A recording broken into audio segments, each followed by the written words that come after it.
Jamaica News and Sports for today, July 7, 2019. Barry G. receives U.S. Congressional Award.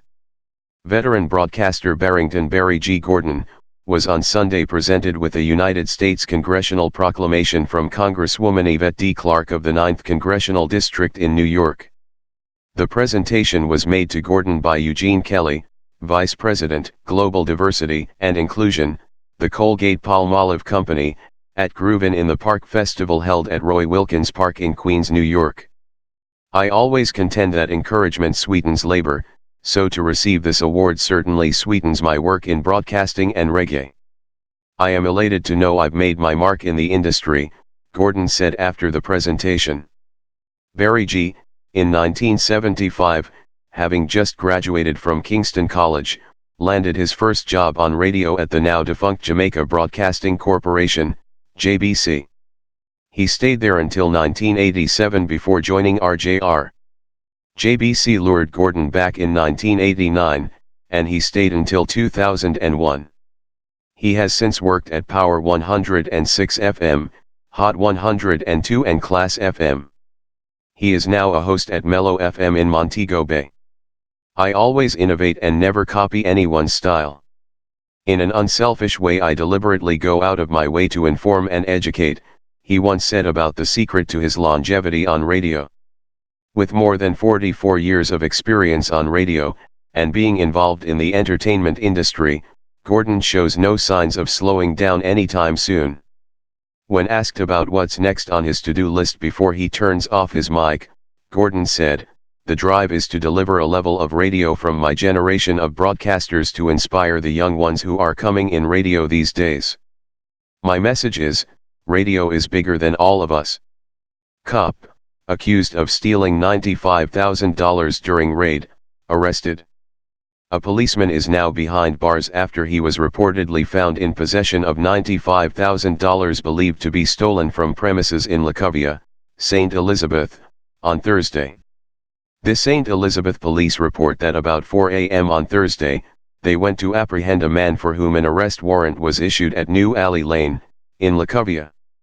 During the operation, the accused man's house was searched and he was apprehended.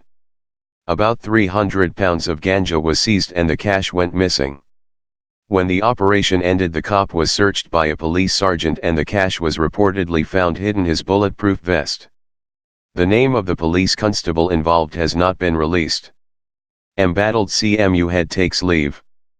President of the scandal-hit Caribbean Maritime University, CMU, Professor Fritz Pinnock has opted to take a leave of absence while a probe into the accusations against the institution continues.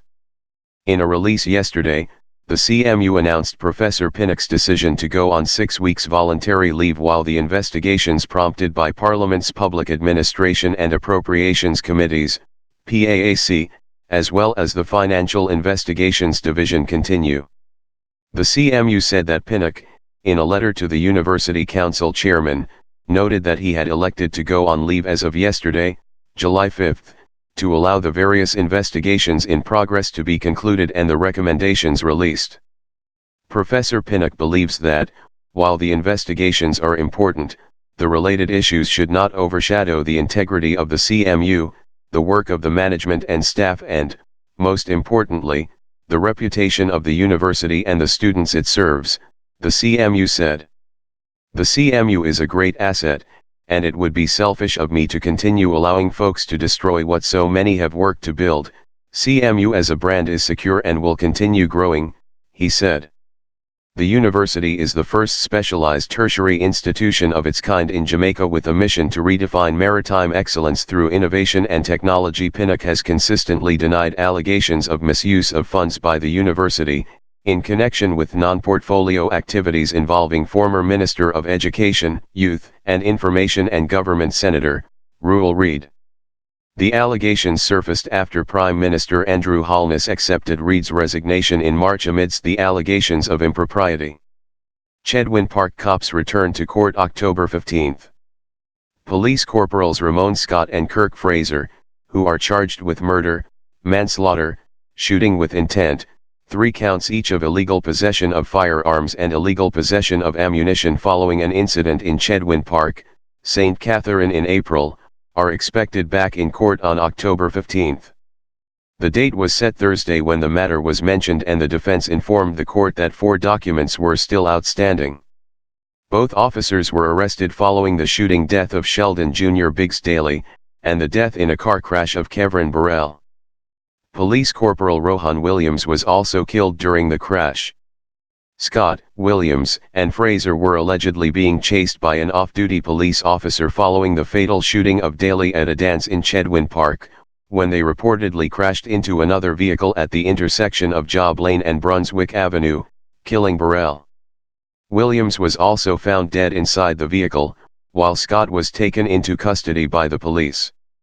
Fraser, who had fled the scene, later surrendered to the police in the presence of his attorney Valerie Nader Robertson. Director of Public Prosecution, DPP, Paula Llewellyn said the Cybercrimes Forensic Unit report was expected to be completed in a month's time, while the post-mortem report for Williams was expected to be completed in 2 weeks. Meanwhile, the DNA report for the firearm that was recovered and a swab result from the hand of Daly are expected to be completed within 6 and 4 weeks, respectively. Attorney representing Scott, Althea Grant, complained about the level of communication from the Jamaica Defense Force headquarters at Up Park Camp, where her client was being held. Grant, who said she was not officially informed that Scott was transferred to the Army facility, told the court that when she found out that her client was taken here, she was told that the JDF had nothing to do with. "Why is he being kept there?" Justice Carol Lawrence Beswick asked. DPP Llewellyn, in response, told the court that the request to house Scott at the JDF had been made by Police Commissioner Major General Anthony Anderson, in a letter addressed to Chief of Defense Staff Lieutenant General Rocky Meade, after concerns were raised by the Independent Commission of Investigations. The court was told that a senior officer who was present in court was given the task to monitor Scott's detention. According to the DPP, the letter also stated the list of persons who were authorized to visit him. However, Llewellyn told the court that if there is not a need, based on a threat, Scott could be put back in the general population for detainees. Admitting that it was a police matter, Llewellyn said arrangements were in place for Scott to be removed from the JDF. The presiding judge, Justice Carol Lawrence Beswick, said it was out of her jurisdiction to make a ruling on where Scott should be kept. Attorney Grant argued that Scott's family members who reside in one of the eastern parishes has challenges visiting him. It was subsequently agreed that the policeman would be removed from the JDF to another location. Mackenzie seeks talks with Commish following attacks on local employees. Local Government Minister Desmond Mackenzie has requested a meeting with Police Commissioner Major General Anthony Anderson to discuss ways to provide greater protection for persons employed to local authorities. The move follows separate incidents this week in which a member of the municipal police and a security guard employed to the St. Anne Municipal Corporation were seriously injured. In the first incident, the security guard was reportedly shot in the neck at the Ocho Rios Transport Center after resisting a gunman's demand to hand over cash he had collected from bus operators using the facility. He remains in hospital in critical condition. In the other incident, a member of the municipal police was left with severe facial injuries after an altercation with a bus driver at the bus park in Spanish Town. Mackenzie condemned both attacks. "I am appalled at the violence that our municipal officers have been experiencing as they perform their duties. I am particularly concerned that these incidents are not isolated, but appear to be part of a pattern of assault against the public order and revenue collection functions of the municipal corporations," he said in a statement. "I have therefore written to the Commissioner of Police, so that we can meet to discuss specific measures to protect the municipal staff right around the country."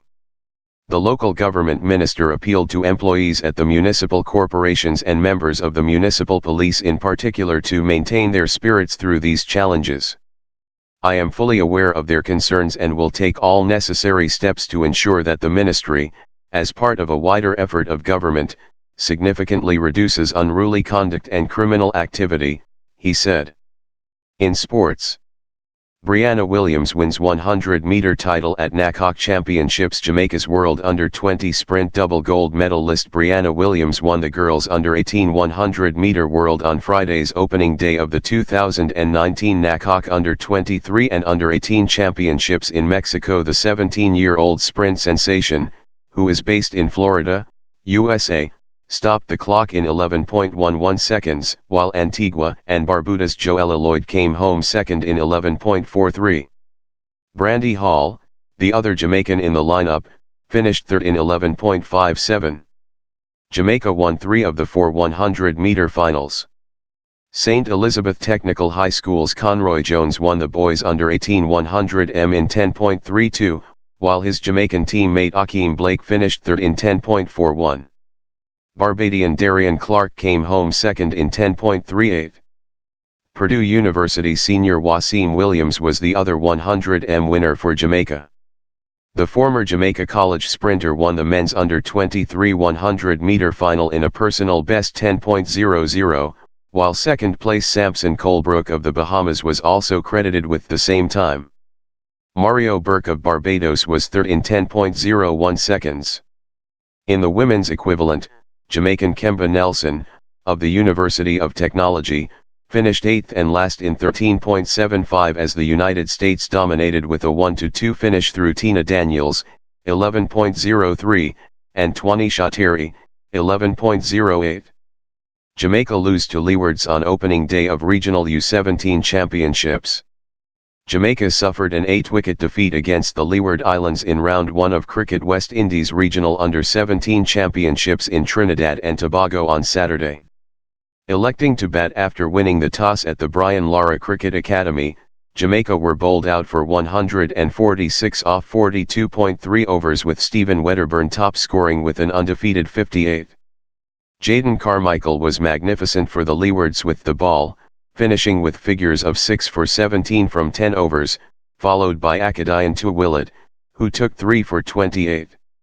Needing 147 for victory, the Leewards replied with 150 for 2 off 38.2 overs.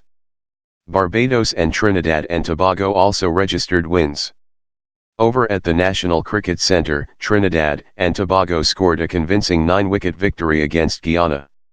Sent into bat, Guyana were dismissed for 91 off 38.3 overs and Trinidad and Tobago replied with 92 for 1 off 19.5 overs.